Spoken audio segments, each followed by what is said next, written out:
بھی ہے اور طویل ماضی ہے۔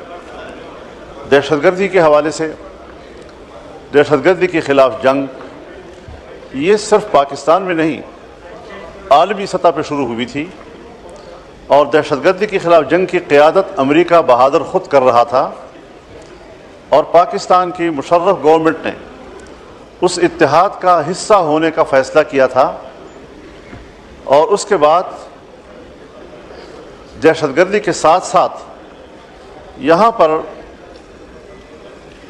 بدعنوانیوں کے خلاف، کرپشن کے خلاف نیب قوانین بنائے گئے۔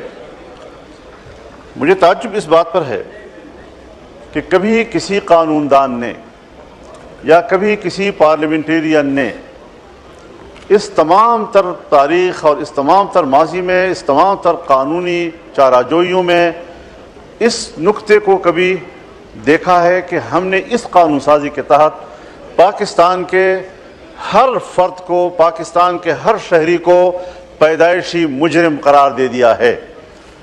پاکستان کا ہر شہری اس وقت پاکستان میں مجرم ہے۔ حکومت اور ادارے جب چاہیں بغیر پوچھے کسی شخص کو بھی گرفتار کر سکتی ہیں، اور گرفتار کر لینے کے بعد پھر اس کو ثابت کرنا ہوگا کہ میں گناہ گار نہیں ہوں۔ یہ شریعت کے لحاظ سے کہاں ہے، یہ انسانیت کے لحاظ سے کہاں ہے؟ اس کا نشانہ صرف پاکستانی قوم کو کس طرح بنا دیا گیا ہے، اور پھر ہماری طرح کے کچھ کمزور ممالک، ترقی پذیر ممالک، ان کے کچھ حوالے بھی دیے جاتے ہیں کہ یہ قانون فلاں ملک میں ہے، پھر غلط قانون کو بطور نظیر پیش نہیں کیا جا سکتا۔ آپ جانتے ہیں کہ کتنے ممالک ہیں دنیا میں کہ اسی طرح کی غلط قانون سازیوں اور عدالت کے غلط فیصلوں کے نتیجے میں ہمارے قانون اور ہمارے فیصلے بطور نظیر پیش نہیں کیے جا سکتے۔ ان عدالتوں نے بھی پابندی لگائی ہوئی ہے، ان پارلیمنٹوں نے بھی پابندی لگائی ہوئی ہے۔ ہم کہاں جا رہے ہیں؟ میں بتانا چاہتا ہوں، ایک شخص کو گرفتار کیا گیا خفیہ رپورٹ کی بنیاد پر اپنے گاؤں سے 15-16 کلومیٹر دور، اور لگا دیا کہ جی اس کے گھر سے اسلحہ پکڑا گیا۔ تم گھر میں گئے نہیں ہو، تم نے 16 کلومیٹر دور اس کو پکڑا ہے، ایک دکان میں پکڑا ہے اس کو، گھر سے برآمد ہو گیا اسلحہ۔ اس طرح کی جھوٹ بولے جاتے ہیں۔ ہم نے وہ مثالیں بھی دیکھی ہیں کہ اے پی ایس حادثے سے 1 سال پہلے ایک نوجوان کو اٹھایا گیا، 1 سال پہلے اداروں کی کسٹڈی میں تھا، اور اس جرم کی پاداش میں ان کو پھانسی دی گئی اور لٹکا دیا گیا۔ کون سا انصاف ہے ہمارے اس ملک میں؟ کس انصاف کی آپ باتیں کر رہے ہیں؟ دہشت گردی کے خلاف جنگ کب سے شروع ہوئی، کب سے ہم سفر کر رہے ہیں، اور میرے خیال میں یہ گزشتہ 20-25 سالوں میں جو ہم نے دیکھا ہے، یہاں دہشت گردی ختم کب ہوئی ہے؟ کہ آپ کہتے ہیں کہ جی آج ایک نئی لہر آ گئی ہے، اس کے دہشت گردی ختم کب ہوئی ہے؟ اس کا سلسلہ کب ٹوٹا ہے؟ ہم اپنے گاؤں میں نہیں جا سکتے۔ میرے ملک کا ایک معزز شہری میرا مہمان تھا، میرے گھر سے نکلا، میرے گاؤں سے اسلام آباد کے لیے، گھر کے دروازے پر ان کو اطلاع دی گئی کہ روڈ جو ہے دہشت گردوں کے قبضے میں ہے، آپ نہیں جا سکتے، اور یہ 5 بجے کا ٹائم تھا، عصر کا، 2 دن کی بات ہے۔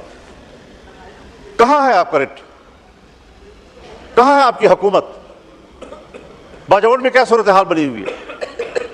اور پھر ہم پبلک کو آگے کرتے ہیں، قبیلے کو کہتے ہیں آپ بات چیت کریں۔ بابا ان کے پاس اسلحہ ہے، میں غیر مسلح ہوں۔ تمام قبائل کو آپ نے غیر مسلح کر دیا ہے، ان کے پاس اپنے تحفظ کے لیے کوئی چیز نہیں ہے، اور آپ مسلح لوگوں کے ساتھ کہتے ہیں کہ آپ مذاکرات کریں۔ فوج کی مذاکرات نہیں کرے گی، لا انفورسمنٹ ادارے کی مذاکرات نہیں کرے گی، پھر عوام کو آپ ان کے مقابلے میں لے آتے ہیں، پھر عوام کی بات نہیں مانی۔ کہاں مانتے ہیں وہ؟ لہٰذا اسٹریٹجی بناؤ، کوئی سلیقے سے بناؤ، کوئی طریقے سے بناؤ، اور اس پر ایک باقاعدہ پارلیمانی کمیٹی کا اجلاس بلاؤ، مشورہ کرو کہ کیا صورتحال بن سکتی ہے۔ اس قانون سازی سے تو میں اللہ کے 99 ناموں کو گواہ بنا کر پیش کرتا ہوں کہ اس قانون سازی سے ایک ناخن برابر کوئی فائدہ نہیں۔ کرتے جاؤ قانون سازی، کرتے جاؤ قانون سازیاں، اور کرتے جاؤ قانون سازیاں۔ اس پارلیمنٹ کی بھی کوئی اہمیت نہیں ہے، اس کی قانون سازی کی کوئی اہمیت نہیں ہے۔ ایک قانون بنتا ہے، دباؤ آتا ہے، آپ اس میں ترمیم کرتے ہیں۔ آپ نے نیب کے قانون میں ترمیم کی، اس کے بعد پتہ نہیں پھر کون کون سے راستوں سے آپ نئی قانون سازی کے تحت وہی کوئی چیزیں لاتے ہیں۔ خدا کے لیے اگر ہمارے اوپر آپ نے جبر مسلط کرنا ہے، اور آپ نے جبر کا نمائندہ بننا ہے، آپ نے جمہور کا نمائندہ نہیں بننا، تو پھر آپ ٹھیک ہے، فیصلے صحیح کر رہے ہیں۔ ٹھیک کھولیں۔ قانون سازی یہ کہیں سے کرائی جا رہی ہے، کسی دباؤ کے تحت پارلیمنٹ چل رہا ہے. تو جناب اسپیکر، آپ کے ہوتے ہوئے پارلیمنٹ کو دباؤ میں نہیں ہونا چاہیے. پارلیمنٹ کو ثابت کرنا چاہیے کہ وہ سپریم ہے، اس کی سپرمیسی کو ہمیں ثابت کرنی پڑے گی. ورنہ یہ جو صورت، اب کیا یہ پلان، نیشنل ایکشن پلان کبھی کبھی یاد آ جاتا ہے. نیشنل ایکشن پلان، آپ اس کے متن کو پڑھیں. اوپن اجلاس میں شاید میں بات کروں تو اس کا کوئی زیادہ فائدہ نہیں ہوگا، نقصانات ہوں گے. جتنا امتیازی قانون وہ پلان کی صورت میں بنایا گیا ہے وہ قانون بھی نہیں ہے، وہ ایک ایگریمنٹ ہے، آپس کی بات ہے. ہم نے سرکاری طور پر ایگزیکٹو کے طور پر اس کو اپروو کیا ہے. اس ایگزیکٹو آرڈر کے تحت تو میثاق جمہوریت بھی اپروو ہوا، اس پر عمل کیوں نہیں کیا جا رہا؟ نیشنل ایکشن پلان ایک امتیازی قانون ہے. میں نے اجلاس کے دوران اس وقت بھی جب یہ پاس کیا جا رہا تھا، اس لمحے بھی میں نے اس کو مسترد کیا تھا. میں آج بھی فلور آف دی ہاؤس پر اس کو مسترد کرتا ہوں. لائے ریاست جو طاقت لائے ہمارے خلاف، ہم اس کو بھگتنے کے لیے تیار ہیں، لیکن ناجائز قانون، امتیازی قانون کو تسلیم کرنے کے لیے ہم تیار نہیں ہیں. آج پھر آپ ہم پر ایک ماشاء اللہ مسلط کر رہے ہیں، آپ پھر ایک بار ہم پر ایک جبر مسلط کر رہے ہیں. آپ کیا کر رہے ہیں؟ راتوں رات مسجدیں گرائی جا رہی ہیں، اسلام آباد میں گرائی جا رہی ہیں. آپ خود دہشت گردی کو دعوت دے رہے ہیں، آپ تھوڑی انتہا پسندی کو دعوت دے رہے ہیں. کبھی ہمارا ماٹو تھا، لاہور کی ایک مسجد بنی، شب بھر میں بنا دی مسجد تو ایمان کی حرارت والوں نے، اور آج شب بھر میں گرا دی مسجد. آگے نہیں کہتا تھا، مطلق ہو جاتا ہوں. جی شکریہ، جی شکریہ مولانا صاحب. کھولیں مولانا. 50 کی آپ نے لسٹ مہیا کی ہوئی ہے. مسجد جب بن جاتی ہے تو پھر وہ مسجد ہے، قیامت تک کے لیے مسجد ہے. کسی مائی کا لال اس مسجد کو نہیں گرا سکتا. ہم اپنا خون گرائیں گے لیکن مسجد کو نہیں گرنے دیں گے، اور اس کو دوبارہ تعمیر آپ پر لازم ہے.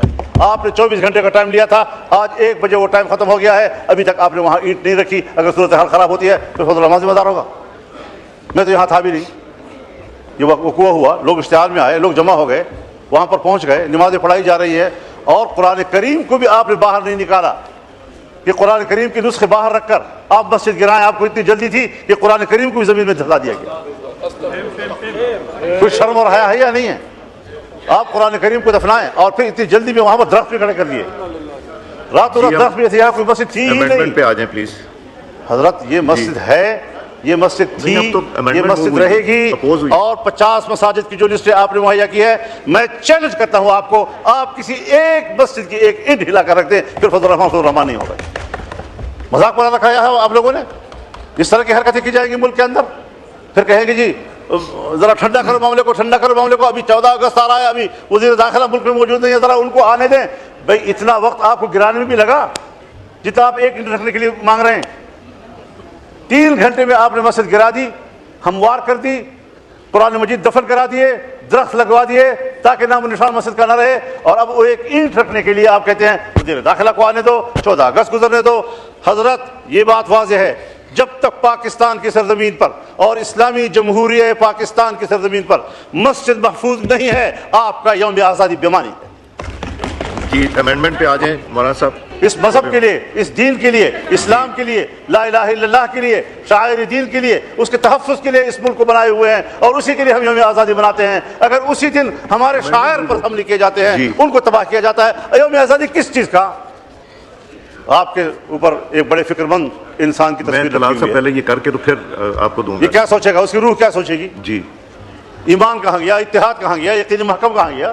جی اور آزادی کا دن بنا رہے ہیں. یہ ساری چیزیں ہم تضادات کا شکار ہیں قومی سطح پر، اور ہمیں آج ہی وہاں پر وعدے کے مطابق 48 گھنٹے کے اندر، 48 گھنٹے 1 بجے پورے ہو گئے ہیں، 1 بجے پورے ہو گئے ہیں، اور ابھی تک وہاں پر اینٹ نہیں رکھی گئی. تو یہ خلاف ورزیاں یہ آپ کی طرف سے ہو رہی ہیں، اور ہم آپ اشتعال کا ماحول پیدا کر رہے ہیں. آپ اشتعال پیدا کریں اور ہمیں کہیں کہ جی آپ کول ڈاؤن کریں. یہ نہیں ہو سکتا. شکریہ.